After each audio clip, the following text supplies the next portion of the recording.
Kalau saudara mendengarkan akan nada-nada yang tadi saya mainkan secara kacau balau tadi, itu adalah sebuah lagu yang ngetop. Banyak di antara Anda semua yang pasti tahu bahwa itu adalah lagu yang dinyanyikan oleh banyak penyanyi, tapi yang pertama kali menyanyikan adalah almarhum Andy Williams, yaitu Love Story. Ada filmnya, tapi lagunya lebih terkenal dari filmnya, saudaraku. Saya merenungkan, saudaraku, bahwa kalau kita membaca Alkitab, maka akhir cerita dari Alkitab ini adalah sebuah pesta perkawinan yang disebut dengan istilah perkawinan anak domba.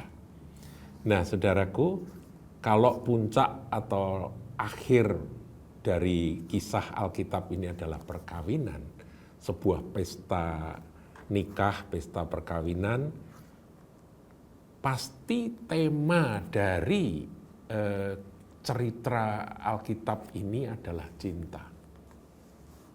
Ya kan? Jadi Alkitab ini sebetulnya bisa kita pandang dari sudut temanya itu adalah sebuah love story. Seperti lagu tadi, saudaraku, love story. Ya.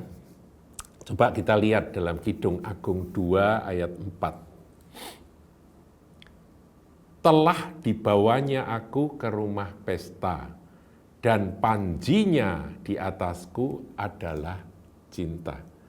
Jadi Tuhan itu membawa kita ke rumah pesta, pesta perkawinan, pesta nikah.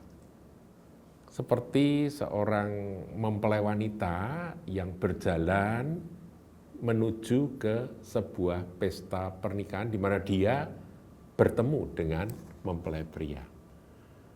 Yang menarik dikatakan panjinya atasku, jadi itu flag atau banner ya, his banner over me is love.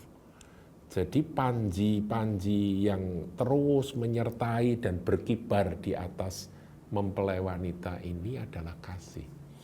Saudaraku, kita nggak boleh lupa akan hal ini.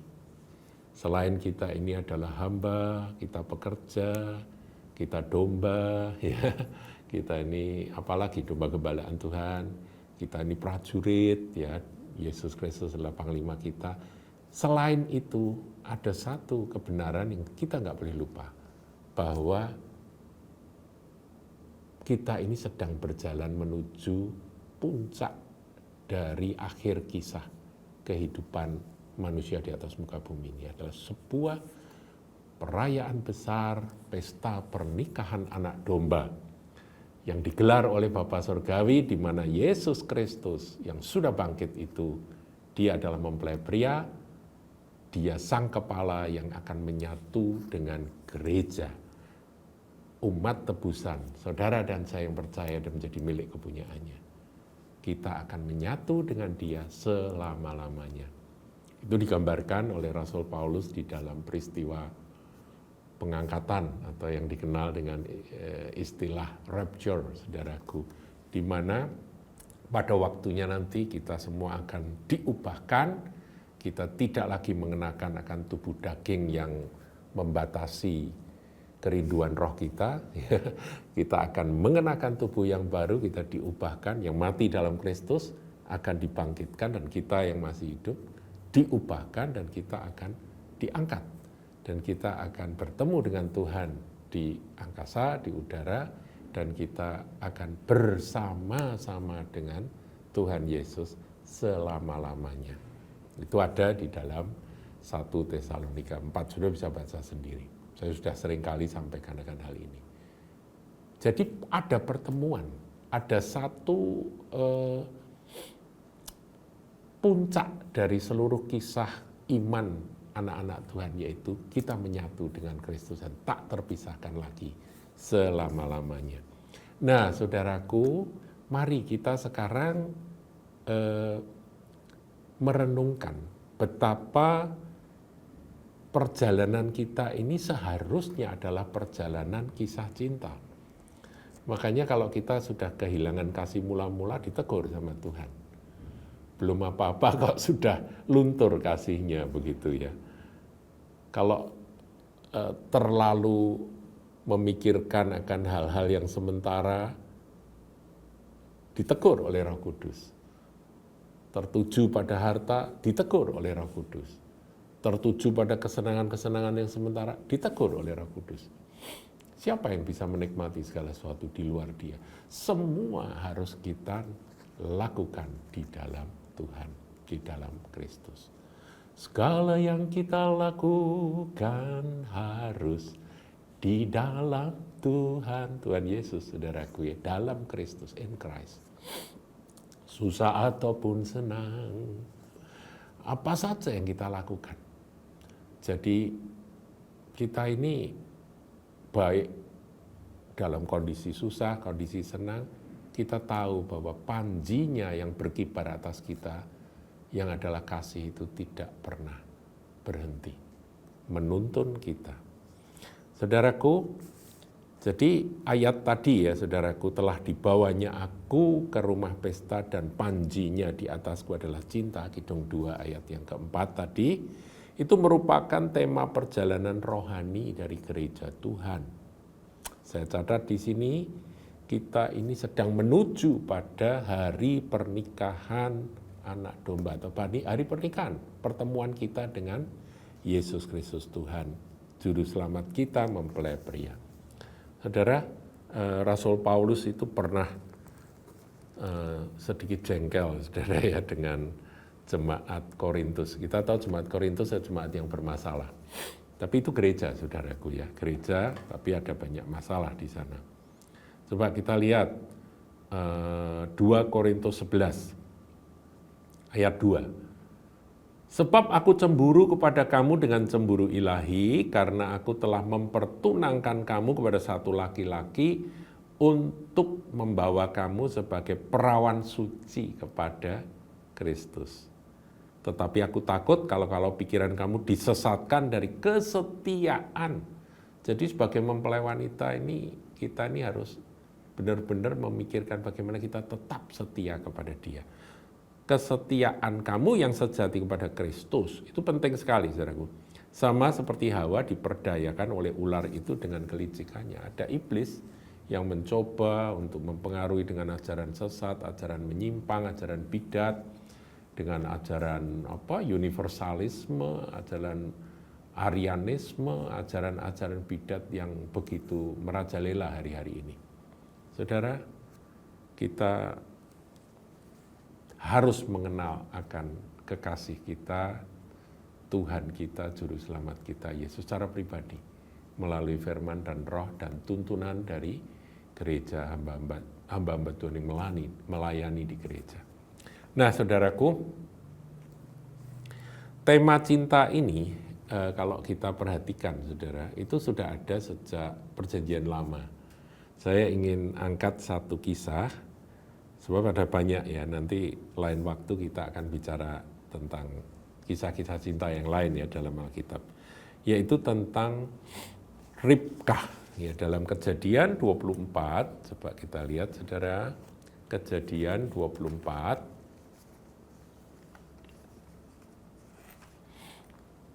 Ayatnya yang ke-12 sampai ayat yang ke-16.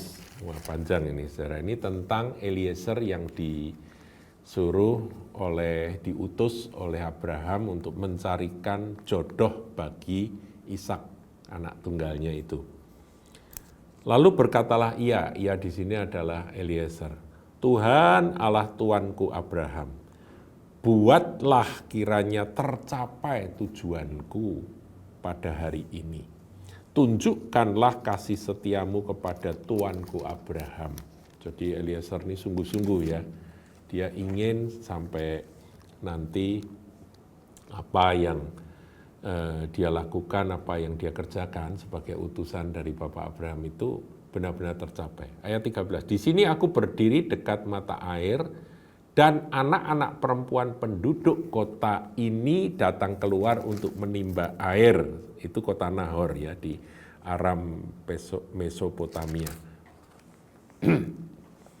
Kiranya terjadilah begini, anak gadis kepada siapa aku berkata, tolong miringkan buyungmu itu supaya aku minum, dan yang menjawab, minumlah, dan unta-untamu juga akan kuberi minum.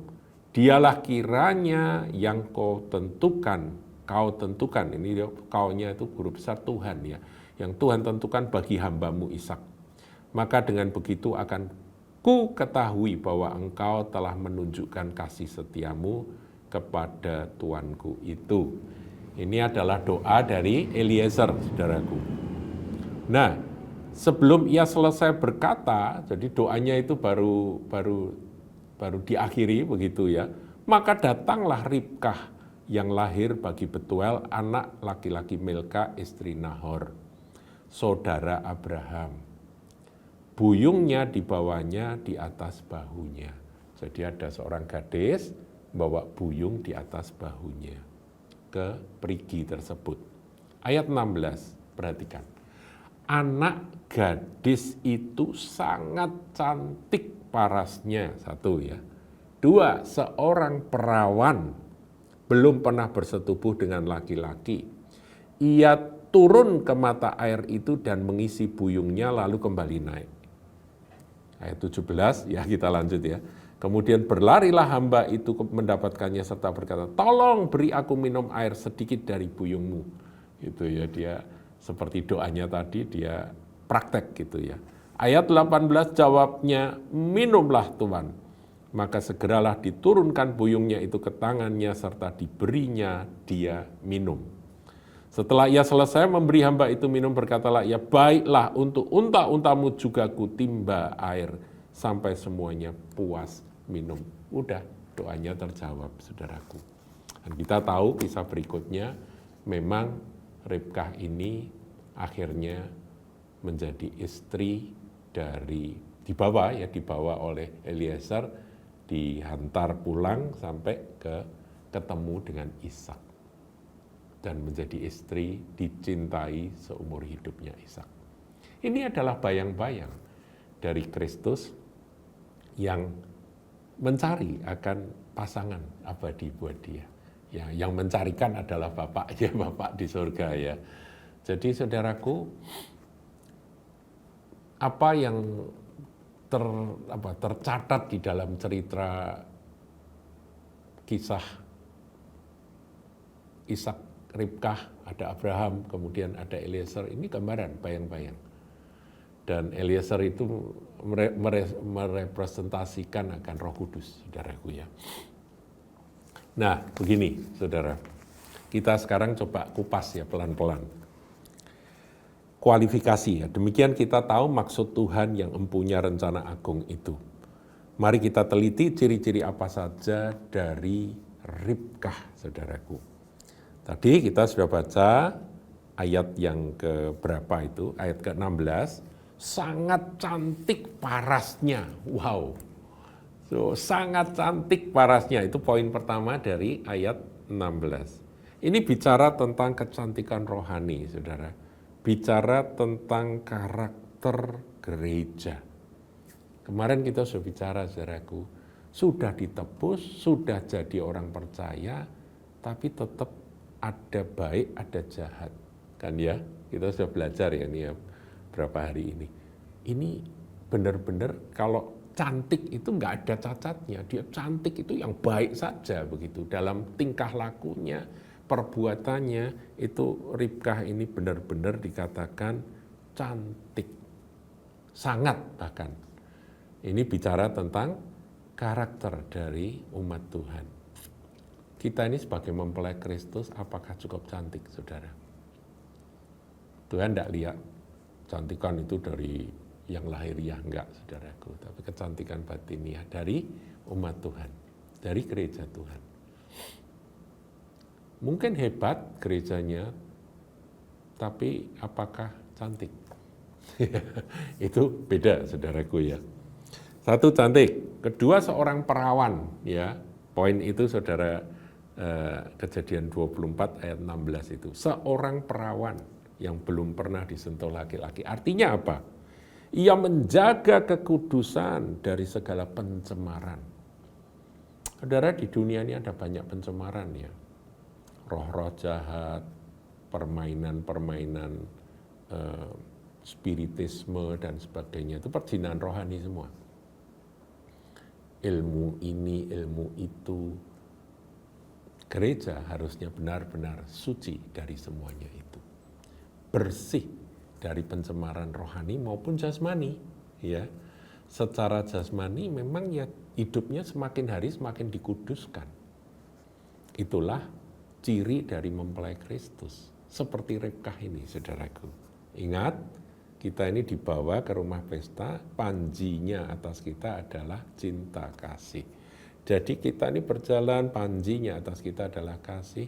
Mari kita mengasihi Tuhan, dan dalam kasih kita kepada Tuhan itu, mari kita terus bertumbuh dalam karakter Kristus, terus bertumbuh dalam kekudusan. Makanya dikatakan seorang perawan. Kemudian yang terakhir adalah murah hati. Nah, tadi kan Ribkah itu memberi minum kepada Eliezer, dan Eliezer sudah berdoa kalau aku minta minum, langsung direspon, langsung dikasih. Murah hati, saudaraku. Jadi hatinya itu penuh dengan kasih dan belas kasihan. Ya, jadi helpful, suka menolong, suka memberi, itu adalah ciri-ciri dari mempelai Kristus. Nah, saya lebih dalam, saudaraku ya, tafsirnya ke arah rohani. Lebih khusus, saudaraku. Ia tahu, Ribkah itu tahu bagaimana mendapatkan air, ayat 16 itu. Jadi nimba air itu buat Ribkah sudah sehari-hari. Jadi berlimpah dengan air. Air ini gambaran dari kehidupan. Hidup. Tuhan Yesus berkata, barang siapa haus, marilah kepadaku dan minum. Jadi Ribkah ini gambaran dari gereja yang menyediakan air buat semua orang. Jadi padanya senantiasa ada air kehidupan. Ada kesegaran, ada kesejukan, ada kehidupan yang mengalir dari seorang Ribkah ini. Dan mengalirnya limpah sampai unta-untanya ini siapa? Eliezer ini dikasih minum semua, padahal untanya banyak, saudaraku ya. Jadi saudaraku, itu adalah ciri-ciri dari mempelai Kristus. Kemudian, nah ini juga saya tambahkan, Ribkah itu bukan saja cantik, tapi juga merupakan seorang gadis yang kuat, saudara. Dan dia pekerja keras. Bayangkan, dia rajin, cekatan, tidak manja, tidak ogah-ogahan, dan dia itu luar biasa, saudaraku ya. Dia menimba air. Oh, coba saudara kita ulangi ya, Kejadian 24 tadi ya. Coba kita lihat di situ unta-unta yang dibawa oleh Eliezer, saudaraku, ya, ini luar biasa nih ya. Dia unta-untanya tuh dikasih minum semua, Jadi luar biasa sekali.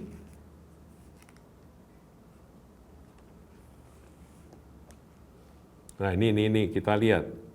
Ayat 20 ya, tadi Kejadian 24. Kemudian segeralah dituangnya air dan yang dibuyungnya itu ke dalam palungan, ya tempat minum, lalu berlarilah ia sekali lagi ke sumur untuk menimba air dan ditimbanyalah untuk semua unta orang itu. Dan orang itu mengamat-amatinya dengan berdiam diri untuk mengetahui apakah Tuhan membuat perjalanannya berhasil atau tidak. Dan benar, saudaraku, unta-unta yang dibawa itu semua dikasih minum. Saudaraku, unta itu minumnya sedikit atau banyak, saudara? Saudara enggak tahu ya? Saya punya teman itu kalau ngomong, wah ini orang ini kalau minum mau banyak sekali seperti unta gitu ya. Jadi unta itu binatang yang kalau minum air tidak sedikit, saudara. Dia seperti punya gentong di dalam dirinya, sehingga unta itu kalau sudah minum banyak begitu ya, itu kantong air dalam tubuhnya itu bisa dihemat, dipakai untuk perjalanan jauh melewati padang gurun yang tidak berair. Dia punya cadangan. Jadi unta itu minumnya banyak, saudaraku. Tapi Ribkah itu seorang gadis yang kuat, bekerja keras, rajin, cekatan, tidak manja, tidak ogah-ogahan. Dia benar-benar memberi minum dengan limpahnya. Dan benar, ada 10 ekor itu untanya ya. Berapa ratus buyung air yang ia timba untuk 10 ekor unta itu. Bayangkan, saudaraku. Jadi kesimpulan, saudaraku, mempelai itu selain cantik, dia juga kuat, dia perkasa, dia bekerja keras, dia murah hati, dia suci. Sudah komplit, saudaraku. Inilah gambaran dari mempelai. Ingat, ini kisah cinta, saudaraku, love story. Dan sepanjang jalan kita menuju pada puncak dari kisah firman Tuhan ini, pernikahan anak domba. Kita berjalan ke sana dan panjinya atas kita adalah kasih. Tuhan Yesus memberkati.